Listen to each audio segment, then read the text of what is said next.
सही बुखारी की रिवायत में इब्न अबी मुलैका वो फरमाते हैं कि मैंने 30 सहाबा इकराम को देखा और उनसे पूछा, वो सबसे ज्यादा जिस बात के फिक्रमंद रहते थे वो ये थी कि कहीं हम में निफाक न पैदा होता। 30 सहाबा इकराम, सहाबा जिनके बारे में अल्लाह ने गवाही दी गई जन्नती, उनका ख्याल ये था कि कहीं हमारे ऊपर निफाक हमला ना कर दे, या जिन लोगों पर निफाक ने हमला किया हुआ है कहीं हम उनका शिकार ना हो। 30 सहाबा इस बात की फिक्र में रहे। और हजरत उमर रज़ी अल्लाह तआला अन्हु की वो मारूफ रवायत कि जिसमें वो हजरत हुज़ैफा से ये नहीं पूछते कि अल्लाह के रसूल सल्लल्लाहु अलैहि वसल्लम ने जो नाम बतलाए हैं मुनाफिकीन के वो तो मुझे बतला दो, ये नहीं पूछते, क्योंकि ये राज था रसूलुल्लाह सल्लल्लाहु अलैहि वसल्लम का। तो ये पूछा कि ये बतलाओ कि जो फहरिस्त अल्लाह के रसूल ने आपको बतलाई है मुनाफिकीन की, उनमें कहीं उमर का नाम मौजूद तो नहीं। ये फिक्र थी निफाक के हवाले से। हज़रत उमर जैसी शख्सियत कि जिस रास्ते से वो गुजरते थे शैतान और उस रास्ते में नहीं आता, लेकिन उसके बावजूद किस बात की फिक्र है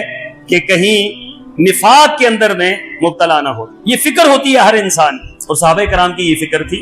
क्यों ना हो कि अल्लाह के रसूल सल्लल्लाहु अलैहि वसल्लम ने ये बात इरशाद फरमाई कि मुनाफिक की मिसाल उस बकरी की सी है जो एक गल्ले पर नहीं बैठती, एक गिरोह के साथ नहीं चलती, वो कभी इस गिरोह के साथ, कभी उस गिरोह के साथ, कभी इस गल्ले के अंदर, कभी इस रेवड़ के अंदर, कभी उस रेवड़ के अंदर। जहां उसका मफाद पूरा होता है वहां वो चलता है।